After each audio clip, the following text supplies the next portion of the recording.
如果你以为 Provence 只是薰衣草田与葡萄酒，那你就错过太多啦！在这10天的南法蜜月旅行中，从山城的 Saint-Paul-de-Vence 出发，一路体验了 Grasse 香水小镇、圣十字湖的脚踏船、Valençay 的薰衣草田、Aix-en-Provence 参加 Wine Tour 到不同酒庄 Hopping。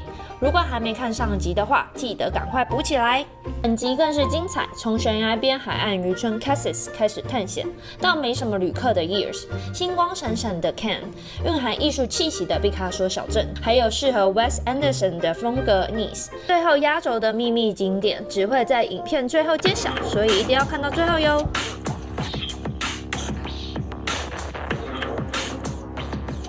路上许多当地人强推 Cassis 小镇，于是我们就临时调整行程，往这个背山面海的多巴胺色彩渔港出发。Cassis 的海岸峭壁是由橘红色的石灰岩与砂岩组成，峡湾深入地中海，海水呈现梦幻的蓝绿色渐层，就像是一幅调色盘洒落下去的海景。除了从 Aix 或是 Marseille 开车1个小时左右之外，也能搭公车轻松抵达。虽然因为 Cassis 跳过了 Marseille， 但不能错过马赛鱼汤。马赛鱼汤不只是马赛的专利，而是普罗旺斯沿海的文化一部分。嫩式渔夫料理用卖不完的小鱼加香料炖煮，却因为风味鲜美，变成现在各大餐厅的招牌。正确的马赛鱼汤是先上汤，再上鱼，最后搭配面包和酱。汤内使用至少3种以上的地中海鱼类。再加入番茄、洋葱、橄榄油、大蒜、香草等等。街小巷里有不能错过的纪念品店与当地手工艺品店，整个小镇充满着5颜6色的建筑，岸边停泊了大大小小的船只。走到沙滩区，除了可以欣赏金色沙滩之外，还能看到清澈的果冻海，眼睛瞬间被净化了。下次来的时候，一定要留更多时间搭船去看不同的峡谷，爬去探索没有太多人知道的秘境，还有到私人沙滩上躺在沙滩椅喝上一杯 Spritz。不过这次意外惊喜就是在 Cassis 看到2024年巴黎奥运的维纳斯雕塑，原本以为只有在巴黎才能看到，没想到在南法还是可以浅浅感受一下奥运的氛围。Producers, Cassis, very small. 200 hectares, 10 producers.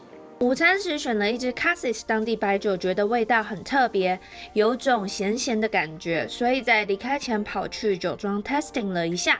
就像上集介绍到的，典型地中海型气候非常适合种植葡萄之外，更因为 Cassis 小镇周围都是石灰岩和山坡，让酒带有独特的清爽矿物感，非常适合搭配海鲜。Pétunier 酒庄1943年成立，目前约拥有130座葡萄园，种植不同品种的葡萄。跟前一天参观的酒庄一样，它们都是有机种植，整个采收的过程也是纯手工进行，并且选择在清晨低温的时段采收，尽可能的保存葡萄的清新香气与酸度，避免在高温下发酵提前开始。除了更好的控制酿造品质之外，也确保顾客喝到清新的口感。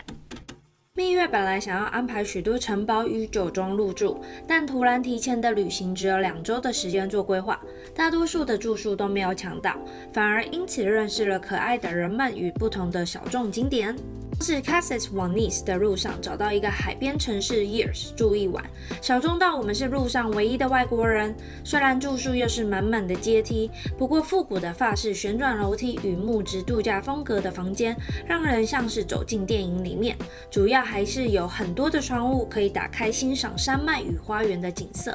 不过另外一个缺点就是隔音好像很糟糕，因为才刚把行李搬到房间就被楼下邻居敲门说小声一点。我们超级无限问号欸。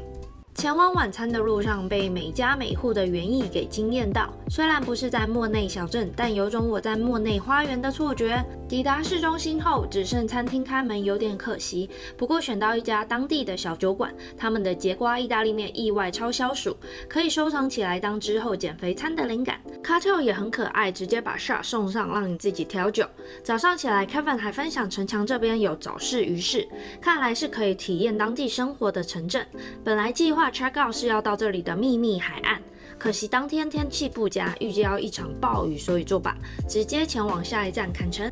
坎城的住宿有点像是 Emily in Paris 的感觉，室内有大大的屋顶窗户，可以晚上看星星，白天有大太阳当闹钟叫我们起床。最重要的是有洗衣机加晾衣架，可以稍微整理一下行李。另外很优秀的地方就是住宿地点就在主街转角，逛累了可以马上回来摆战利品跟休息，也不用怕提着购物袋被小偷盯上。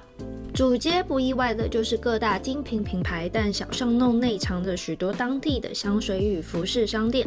在 Grasse 小镇错过的 Fragonard 香水在这里也可以购入。1946年创立的世界3大电影节之一坎城电影节的主会场绝对不能错过。虽然今生没有机会当明星走红毯，但作为观光客还是能多走几次，感受一下星光闪闪的感觉。都在坎城了，晚餐当然跟着明星的脚步走，选在漂亮的地中海餐厅。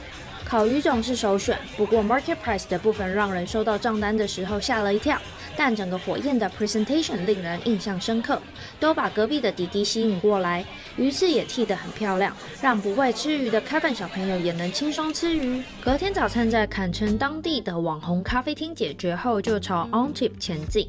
Antibes 在罗马时代是重要的港口与防御据点。1946年，毕卡索曾在这座城堡居住与创作。1966年正式从城堡变成世界上第一座以毕卡索为主题的博物馆。博物馆收藏了他的绘画、陶艺与素描。不过过来的话要记得这里周一没有开门，我们是因为临时起意多看这个小镇，所以时间上没有办法安排，只好错过了。除此之外，莫内1888年创作的 The Fort of Antibes 画的也是这边。喜欢咖啡豆的话，也不要错过这个小镇，尤其是 Petit Monsieur。老板曾在加拿大 Montreal 待过几年，再回到法国，融合了不同文化视角，捞出超好喝的咖啡。除了分享对咖啡知识之外，也很热情的推荐其他周边特色咖啡厅，也分享了几家 Nice 的咖啡店。抵达 Nice 也傍晚了，累到到饭店放行李后，只有力气点 Uber 当晚餐。这时候掌声鼓励一下自己，居然撑到最后才开启亚洲味点中餐。这次住在离老城区、海边、城堡山都非常近的 hotel。恭喜 Kevin 这次饭店有现代化电梯，终于不用搬着行李爬上爬下了。除了房间持续很舒适之外，这家饭店跟 X 的 Airbnb 一样，都有提供竹编包包，可以带沙滩巾等物品去海边。对于懒惰带大包包的人，又想拍完美度假风格穿搭的话，整个就是超级小帮手。更贴心的是，饭店知道我们是蜜月旅行之后，还赠送 SPA 当礼物。吃完饭后立马预约起来放松一下疲劳的身体。除了有按摩浴缸之外，还有桑拿与蒸汽室。这一周的疲惫感觉瞬间被软化了。不过 SPA 完还不够，隔天再预约一下附近的泰式按摩，感觉我的脚终于长回来啦。想在老城区逛街，就从山下开始。因为尼斯曾是属于萨伏伊公国，所以你会看到那些意大利色彩的外墙、绿色百叶窗、狭窄的拐巷，还有红色的屋顶。街道里藏着许多特色小店与道地的美食。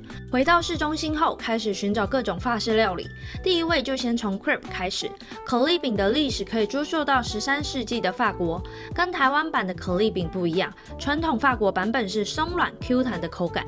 这次在可丽饼专卖店选择一甜一咸，直接满足不同的口味。另外没有办法把柠檬小镇排进去行程也是小小可惜，但在老城区逛到一家盲通当地的柠檬小店，试喝了不同的柠檬酒精之外，也是直接打包各种柠檬产品。新城区没有意外，又是各大精品品牌。偷偷说一下，一路比较起来 ，Nice 的货比较齐全之外，服务态度也是最好的，推荐可以进店碰碰运气。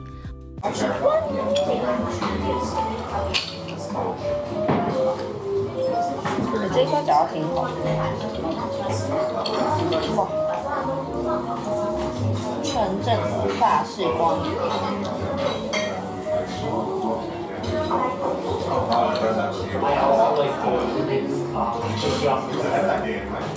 我小时候第一次来法国，去巴黎的时候，可能就爱上吃了光源，然后之后就没有找到厉害，但这几年在美国有吃到厉害的。